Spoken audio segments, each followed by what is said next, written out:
चलिए हम बात करें कुशल लिमिटेड की। अगर हम इसके बारे में बात करें तो पहले एक ही प्रॉब्लम चल रहा था। एएलएफ ड्यूज जो एनुअल स्टे फीस होता है 10 लाख पे करना होता है, कंपनी ने पे नहीं करी।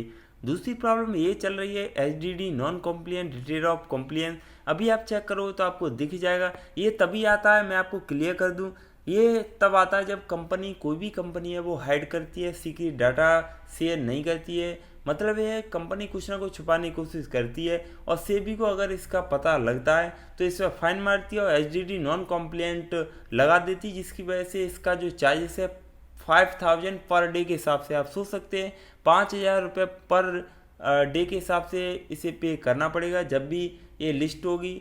मतलब ये है कि ये जब तक क्लियर नहीं होगा, जब तक ये अपना सारा डेटाबेस क्लियर नहीं करते।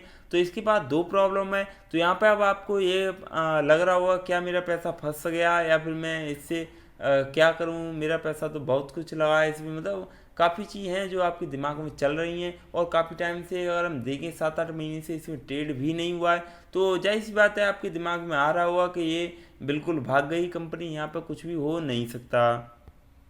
अगर कंपनी ने 7-8 महीने बिता दिया है, समय लेना। अब 1 महीना बचा है, 1 या 2 महीने में अगर क्लियर नहीं होता है, समय लेना। आपका पैसा यहाँ पर बिल्कुल भी लूज हो चुका है।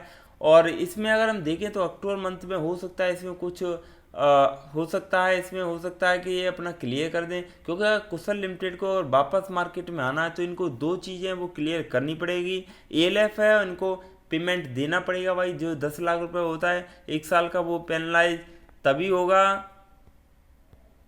मेरा कहने का मतलब ये है, जो सेबी लगाती है, पेनलाइज करती है, वो 10 लाख रुपए भाई अगर नहीं दोगे तो जाहिर सी बात है एएलएफ लगा देगी। बाकी का जो एचडीडी जो पूछ रहे थे बहुत सारे बंदे, तो उनको मैंने बता दिया है। जो 2015 के हिसाब से जो रूल एंड रेगुलेशन वो आप रीड कर लेना, वहाँ पर क्लियर मेंशन है अगर कोई भी कंपनी हाइड करती है कुछ भी डाटाबेस तो उसके पास ये नॉन कॉम्प्लियंट का भाई मैसेज आएगा, बिल्कुल आएगा, पूरी नोटिफिकेशन जाएगी उनको और एक नोटिस भी उनके पास भेजा जाएगा। बोला जाएगा अगर आप नहीं क्लियर करते तो आपको, जब तक यहाँ पे लिस्ट नहीं होते, आप क्लियर नहीं करते, तब तक आपको पर डे के हिसाब से आपको 5000 रुपये देने पड़ेंगे।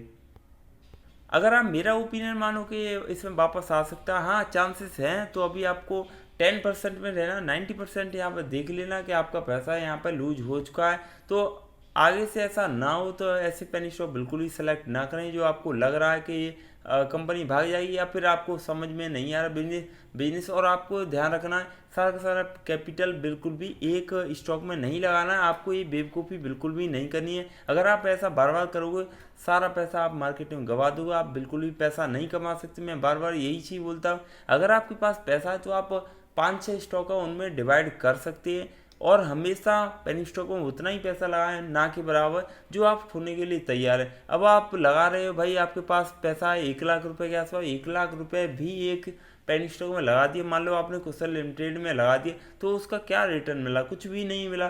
तो इससे बढ़िया है कि आप एक काम करें, उसका 20% के आसपास पेनी स्टॉक में लगाएं, बाकी 80% एक ऐसी कंपनी में लगाएं जहाँ पे आपको दिख रहा है कि उसमें ग्रोथ है, आगे चल के आपका पैसा डबल ट्रिपल हो सकता है।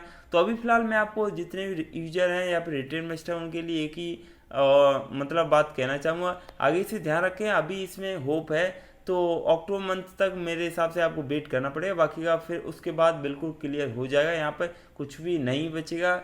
आपको मैं बता रहा हूँ कि आपको 1 या 1.5 महीने में सारी अपडेट इसमें क्लियर मिल जाएगी। Thanks for watching this video.